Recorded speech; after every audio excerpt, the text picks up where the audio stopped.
Okay, maglalaro tayo ng ilong-ilong. Halimbawa, sasabihin ko, titignan mo ko. Lilituin lang kita. Halimbawa, ilong-ilong. Tenga. Tenga, ganun, tenga. Kung saan yung, kung ano yung sabi ko, yun yung hawakan mo, ha? Pag nalo ka 100. Okay na. Titignan mo ko. Pwede naman doon. Tignan mo nga ako. Ilong-ilong. Bibig, bibig. Wala, wala. 1 point na lang. Ilong. Batok. Ano yung batok mo? Batok yan! Ito batok? Naon naman na. Uy! Hindi alam ang batok. Oh. Ilong. Kulangot. Alam mo kulangot eh. Oh, wala pa. Isa pa lang ha. Oh. Ilong.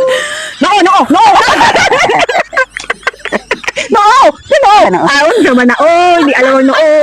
Wala pa. 1 pa lang ha. Ayusin mo. Tingnan sa akin. Ilong. Siko.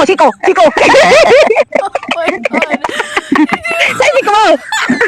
Ano ba yan? Late na? Ay, late na. Isa pa. Ilong. Mata. Oh, 2 points. Oh, ilong. Tingin ka sa akin kasi. Ilong. Piske! Malalagay mo. Yay! Tandaan! Ay, isa pa. Ilong. Puyo! Oo! Puyo. Iba na sinabi, tumanda na, di pa alam ang puyo. So, thank you for watching.